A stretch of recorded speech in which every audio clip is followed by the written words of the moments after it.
Hər kəsə salam. Bugünkü mövzuda insan yaradılış olaraqmı, yəni yaradılış olaraqmı daxili içindəki o şəri daşıyır, yoxsa böyüdükcə, ətraf mühitə formalaşdıqca mı əslində o şəri özündə mənimsəyir? Bundan bəhs eləyək. Qısaca ilk başda deyim, mən inandığım insan şəri, pisliyi ilk olaraq bunu yaradılış olaraq öz-özündə ehtiva eləyir. Yəni 2 yaşlı uşağa da baxın, hərəkətlərinə baxın, başqa uşaqları incidə bilər, başqa uşaqların saçını yolur, məsəl üçün. Bundan həzz alır, bundan gülür. Yəni siz nə qədər də, yəni o 2 yaşlı uşağa başa da sala bilmərsiniz, yəni bunun etik olub olmadığını. Ancaq onun hərəkətlərini müşahidə edəndə, yəni görə bilirsiniz. Yəni bu uşaq bundan həzz alır. Axı niyə həzz alır? Bu uşaq 7 yaşına da böyüyür, gəlir çatır. Gücü çatdığı qədər başqalarına da zorakılıq göstərir, bundan həzz alır. Nə qədər də etik çərçivədə tərbiyələndirməyə də çalışsaz, əmələ gəlmir. Niyə? Mən bunun ilk öncə genetik olduğuna inanıram. İlk öncə insanın genetik olduğuna inanıram bunun. Çünki yəni bir ailə düşünün yenə həmən kimi. 2 qardaş olsun. Birinci qardaş ailənin üzvü, ailə, ata, ana uşağın üzərində ciddi tərbiyə, ciddi məşğul olur. Birinci uşaq, məşğul olduqları uşaq həqiqətən yaxşı, savadlı, barmaqla göstəriləcək bir uşaq olur. Amma ikinci uşaq isə bambaşqa bir müxtar bir respublika olur. Nə qədər də o uşağın üzərində çalışsan da o əmələ gəlmir. O uşaq yenə başlayır, məsəl üçün, zorakılıq göstərməyə, distopik şeylərdən həzz alır. Öz geni nədirsə, genetikası nədirsə, onu da icra eləyir. Yəni mən inanıram, biz əslində, yəni genik əslində. Yəni biz bir bədən olaraq sadəcə bir genlərin yaşaması üçün bir maşınıq. Yəni bir ev ona əslində təmin edilir. Richard Dawkinsin dediyi kimi. Yəni bizim genlərdə bizə stimullar nə ötürülürsə o an biz onları icra edirik çox vaxt. Yəni biz özümüzü autopilotaj zaten qoymuşuq çox insan olaraq. Əksər insanlar autopilota qoyur özünü. Bu nə deməkdir? Yəni davranışları instinktivlərlə deyəmədim sözü, onlarla idarə olunur. Yəni ki, o anki nə impuls, yəni o anki nə stimul gəlirsə ona, siqnal, tetikləyici, o anki o impulsluqla yerinə yetirir. Yəni ki, fikirləşmir. Yəni mən niyə bu hərəkət elədim, niyə belə elədim, birdən-birə niyə kiməsə zorakılıq eləmək, bundan həzz almaq ideyası fikri gəldi? Yox. İnsan stimullarla idarə olunan bir maşındır. Yəni bunun da stimulların da genlərdən gəldiyinə inanıram mən. Yəni bu genlər də hardan gəlir əsas qaynaqlandığı şey? Köhnə əcdadlardan, yəni məncə. Köhnə əcdadların, məsəl üçün, onlar da belə zorakılıqdan həzz alırdılarsa, pis adam olmaqdan həzz alırdılarsa, sənə də gəlir əslində, təsadüf eləyir. Yəni bir şey var ki, və bu ailədə biri yaxşı uşaq olduğundan təsadüf eləmədi, bu ikincisi yəni təsadüf elədi. Dominant genlərdən qaynaqlana bilər. Birinci uşağa dominant genlər təsadüf eləmədi, ikinciyə təsadüf elədi. Yəni bu genlər niyə? Yəni ki, bu prototipdir bu genlər. Yəni ana tərəfindən genlər nəsil davamı üçün uşağa ötürülərkən ana tərəfindən sağlamlıq və gözəllik ötürülür adətən. Ata tərəfindən isə bacarıq və ərişdə ötürülür çox vaxt. Bacarıq, güc, fiziki prototipin falan. Ola bilər ki, məsəl üçün mən yanıla bilərəm bu mövzuda, ancaq ola bilər ki, məsələn sən bir vaxt görünən əzdadın bu zorakılıqla həyatda qalırdı. Bu zorakılıqla həyatda qalıb. Yəni ki, onun olduğu o münbit, olduğu o an, o durum zorakılığı tətbiq edirdi. Yəni durub ki, məsələn, empatiya eləməyin zadın səni geriyə salardı, hətta ölümünə səbəb olardı. Yəni zaten resurs çox qıtdır və bu qıt resursla sən başqalarına da zorakılıq eləməlisən ki, onların resursunu alıb öz fərdi təkamülünü tamamlama ehtimalını daha da artırasan. Yəni biz genlərin işləmə prinsipi sosialist bir rejim kimi deyil də komünizm də deyil, kapitalizm rejimi kimi. Yəni hər gen, hər insan öz nəslinin davamını istəyir. Yəni ki, öz uşağı ən yaxşı yerlərdə təhsil alsın, öz uşağı ən yaxşı şeyləri əldə eləsin, nailiyyətləri bol olsun. Çünki biz yəni genlərin evləri əslində biz bir şəxsiyyətimiz olduğunu zənn edirik, ancaq bizim bütün sistem toplusu əslində içəridə genlərdir. Yəni, onlar o an nə stimullar göndərsələr, onlar nə siqnallar göndərsələr, biz onu yerinə yetiririk. Genlər də əbədi yaşamaq istəyəcəkləri üçün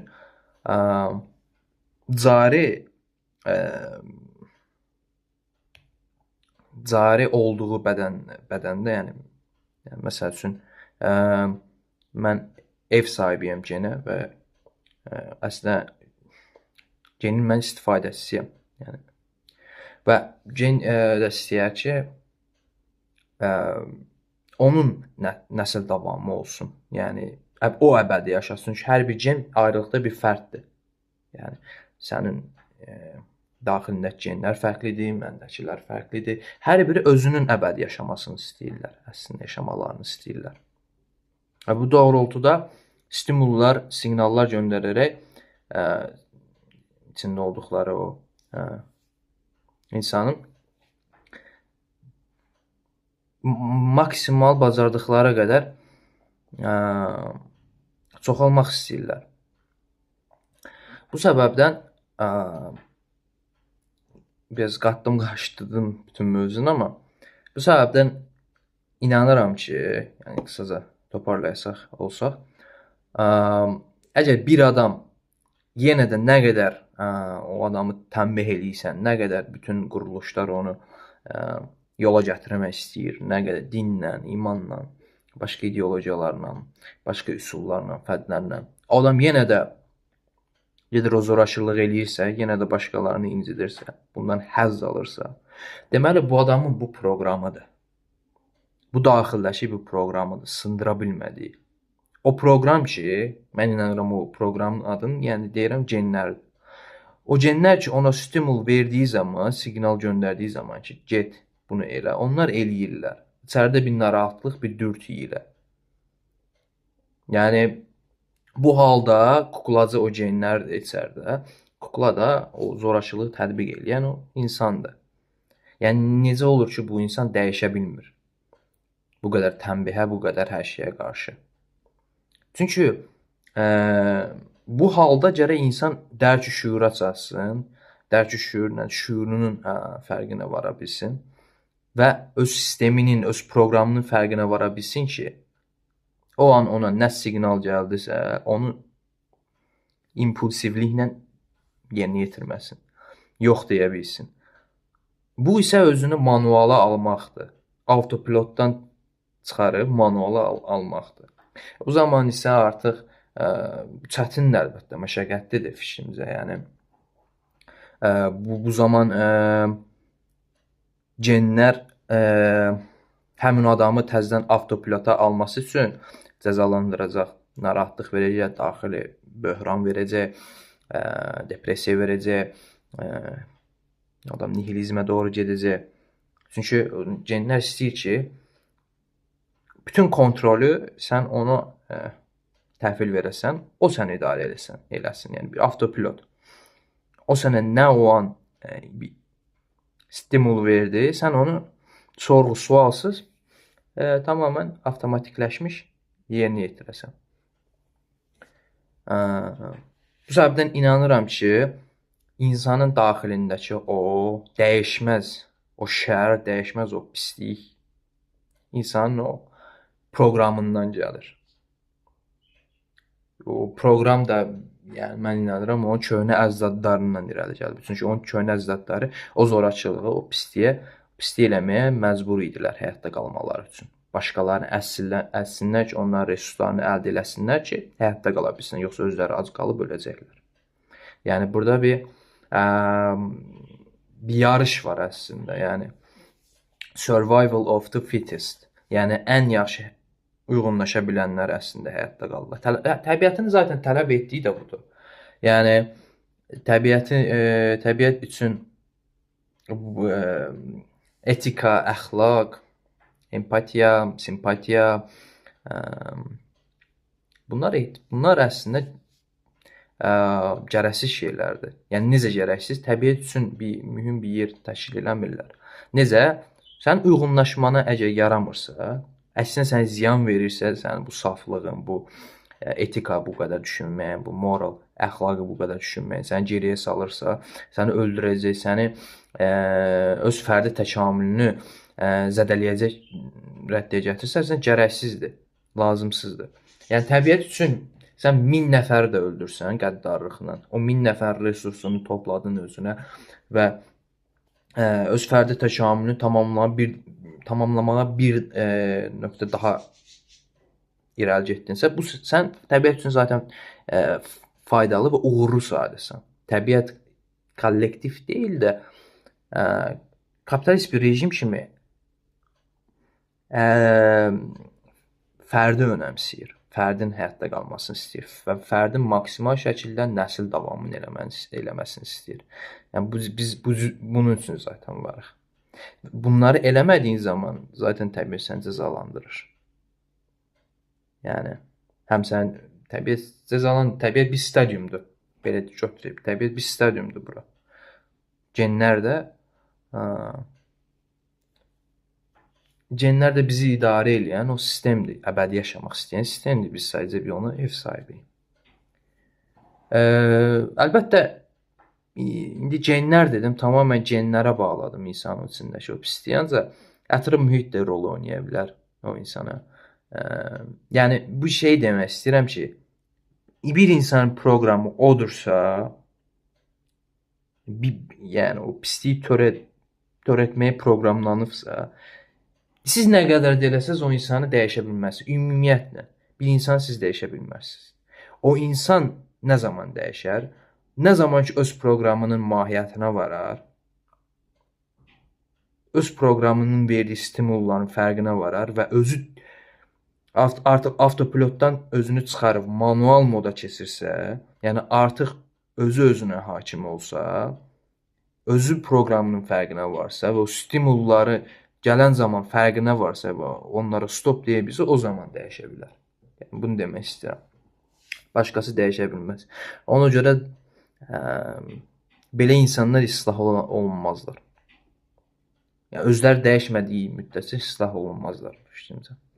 Bir də ətraf mühit də çox rol oynaya bilir insan davranışlarında. Məsəl üçün, bir insandır, yaxşıdır, empatiya bəsləyir insanlara, güvəni var. Hamıya kömək eləmək, hamıya deyəndə kömək eləmək istəyir, yaxşı insandır, dəyər görmək istəyir, ancaq dəyər görmür. Yaxşılığından, saflığından dolayı, çünki başqa bir faydası yoxdur. İnsanlara diqqət cəlb edə bilmir. Yəni şirin danışmaqla kimdənsə o insan qarşı tərəfə sən bir siqnal göndərsən ki, mən zəifəm də, yəni ona görə yaxşı şirin danışma məcburiyyətindəyim. Yəni yaşadıqları da insanı dəyişə bilər. Yəni ki, bir insan var, dəyər görmür heç bir cəmiyyət tərəfindən, əzilir. mən burdayam demək istəyir cəmiyyət. Amma cəmiyyət onu görmür, yanından keçir. Yerdə yatsa, yıxılsa özü heç kimin vecinə deyil. Bu da insan təsir edir və o aşağılıq kompleksi ilə insan diqqət yığmaq üçün sonunda onu xaos ilə o diqqət özündə cəlb eləyir. Yəni xaotik insanlara biz çox diqqətlə baxırıq da. Məsələn, filmlərdə Joker olsun, pis adamlar olsun, Leatherface olsun, o seri qatillər olsun. Onlar həmişə xaos yaradırlar deyə diqqətimizi çəkirlər. Yəni heç kim də onların yanından belə əlini qolunu sallayıb keçənməz. Yəni hamı onun varlığından əmindir, varlığına bələddir. Ancaq baxırıq məsələn filmlərdə belə həmişə belə yaxşı insan olmağa çalışan, hamı tərəfindən əzilən insanlar belə varlığına çox belə bələd olmur. Bu da insan dəyişir. Bu aşağılıq kompleksi də əslində insan özündə yaxşıdır. Bəlkə də yaxşı deyil. Sadəcə gücü əlində yoxdur. Sadəcə güc əlində yoxdur onun. Yəni necə deyim? İti pəncələri yoxdur deyə o insan özünü yaxşı, məsum zənn eləyir. Hər kəs də belədir. Yəni baxırıq məsəl üçün videoya, yəni bu qədər pis bir dünyada göstərirlər məsəl üçün orada özünü yaxşı görsən, sevinsən ki, mən necə yaxşı birisiyəm zət. Yəni sadəcə bəlkə sənin iti pəncələrin yoxdur. Yəni bəlkə ola bilər. Yəni necə bir insan əlbəttə yaxşılıq eləməli. Survival of the fittest, yəni uyğunlaşmalıdır. Əgər gücün yoxdursa sənin, öz iradən yoxdursa, yəni öz güvənin yoxdursa, əlbəttə yaxşı olmağa məcbursan sən. Həyatda qala bilmək üçün, cəmiyyətə uyğunlaşmaq üçün. Çünki əks təqdirdə yoxdur səndə, yəni o özgüvən yoxdur səndə, o güc yoxdur, qüdrət yoxdur əks təqdirdə başqa zorakılıq tətbiq eləməyə, o qaranlıq fetişdən, qaranlıq arzularını tətbiq. Çünki cəzası olacaq sənin üçün, bilirsən. Ancaq nə vaxt ki gücü əldə elədin, nə vaxt ki artıq nə vaxt ki gücü əldə elədin, nə vaxt ki artıq qüdrət tapdın, nə vaxt ki artıq ən əsası bir hadisəni törətdikdən sonra, pis bir hadisəni, bir qaranlıq arzunu törətdikdən sonra, nə vaxt ki o törənən hadisəyə sən üzləşməyəcəksən, onun nəticələri ilə səni maraqlandırmayacaq, dəqiq dolaşmayacaq. Bu zaman insan arxeyin olur əslində, yəni daha arxeyin olur. Pislik törətməyə o zaman pis bir iş görməyə. Əsas burada iş odur ki, əsas iş burada vicdanın, əxlaqının təcəssümü olmalıdır. Yəni ki, əsas əxlaq nə geyimlə, nə oturuşla, nə duruşla, nə başqa bir şeylə ölçülməməlidir. Əsas əxlaq burada sən bir pis hadisəni törədə bilirsən, buna gücün çatır, qüdrətin çatır və bunu edə bilərsən və bundan sonra da bununla üzləşməyəcəksən. O pis hadisəyə üzləşməyəcək. Bir hökmdar kimi, bir şah kimi. Necə şah istədiyi adamı öldürər, istədiyi adamı asar, ona da və haqq hesab da verməz. Bunun kimi. Buna qadirsən və eləmirsən. Və hətta kömək eləməyə istəyirsən insanlara. Budur əxlaq. Yəni əxlaq qorxudan əmələ gəlmir. Əslində əxlaq sənin qorxusuzluğundan gəlir əslində. Yəni ki, biz burada cəmiyyətdə biz bir-birimizdən qorxuruq da, əxlaqlı deyilik əslində. Yəni əxlaq mən ona deyərdim ki, cəmiyyət bir-birindən qorxusuzdur, hamı bir-birinə pislik törədə bilər, bir-birinə asa bilər, doğraya bilər, cəza görməz və bunu eləmək istəmir. Buna əxlaq deyərdim. Yəni ki, toparlayacaq olarsam,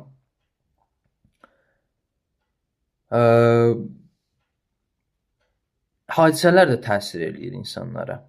Yəni ətrafında baş verən hadisələr də təsir eləyir. Özündə yaxşı bir insan ola bilərsən. Sənin proqramında yaxşı bir insan olmaq var. Çünki bəlkə də belə həyatda qalıbsan. Sən əzizlərin də belə empatiya ilə həyatda qalıblar. Əvvəlki vaxtlar. Yəni onlar da gücsüz olublar, pəncələri olmayıb, iti pəncələri olmayıb, kimisə qulluğunda olmalı olublar, empatiya göstərməli olublar kiməsə. Yəni özləri öz ayaqları üstündə həyatda qala bilməyib. Kimisə qənədinin altında həyatda qalıb deyə empatiya bəsləməli olublar, empatiya verməli olublar. Əsas silahları olub. Yəni gedim mən ajan gedim o birisindən oğurluyum, onun çörəyini yeyim, yox. Yəni o səni öldürər, zəifsən. Bu olmayıb da empatiya. Ona görə insan ola bilər ki, yaxşı insan olaraq bu genetik informasiyalar ötürülür deyə indi sən cari bədəndə yaxşı insan olaraq təzəssüm edir. Ancaq sonrakı hadisələrdə onun əlbəttə tetikləyə bilər. Yəni sən dəyər görmürsən. Məsəl üçün bu Türkiyədə hadisələr oldu. 9 nəfər öldürdü uşaq. Məsəl üçün. Niyə? Ola bilər ki, o da yaxşı idi. Ola bilər ki, ancaq cəmiyyət maraq göstərmir o insana. Aşağılayır, dışlayır, cəmiyyət dışlayır, özündən kənar eləyir. Və özündən kənar eləsə cəmiyyət, o insanın fərdi təkamülü təhlükəyə girdiyi üçün o insanın sistemi panikaya düşür. Yəni bu qədər mənə cəmiyyət dışladı, kənar elədi. Panikadayam mən. Yəni çünki biz həmişə bir-birimizə qrup halında həyatda qalmışıq deyə tək qalmaq, qrupdan dışlamaq ölüm deməkdir. Yəni bunun başqa bir yolu yoxdur. Çünki çox açıq yem olursan həm sənin işi qolun var. Sən ova mı çıxacaqsan, güvənliyini təmin edəcəksən, yırtıcılara mı baxacaqsan. Yəni qrup halında mı yaxşıdır, yoxsa tək halında mı? Belə insanlara qayğı göstərmək lazımdır həqiqətən, diqqət göstərmək lazımdır. Yəni belə hadisələrin törənməməyi üçün. İnsanda aşağılıq kompleksi çox pisdir. Bu aşağılıq kompleksi yığılır və onun yığıldığı enerji ilə belə həqiqətən pis hadisələr törənir.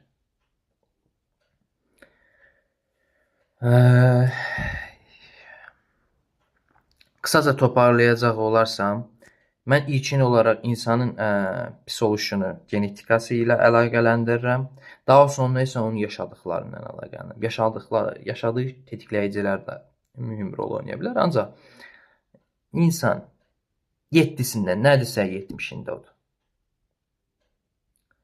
Ona görə bir insanı dost qurmamışdan qabaq, bir münasibət qurmamışdan qabaq o insan yaxşı tanımaq lazımdır. Sənin göstəricilərinə cavab verirsə, okeydir. Ancaq hissinə qapılmayın ki, mən o insanı dəyişə bilərəm, mən ona qadirəm, bu insanı dəyişəcəm, bəlkə bu insanın dəyişməyə ehtiyacı var və bunu mən eləyə bilərəm. Yox. Bir insanı olduğu kimi qəbul edin. Dəyişməyə çalışmayın, çünki o dəyişmir.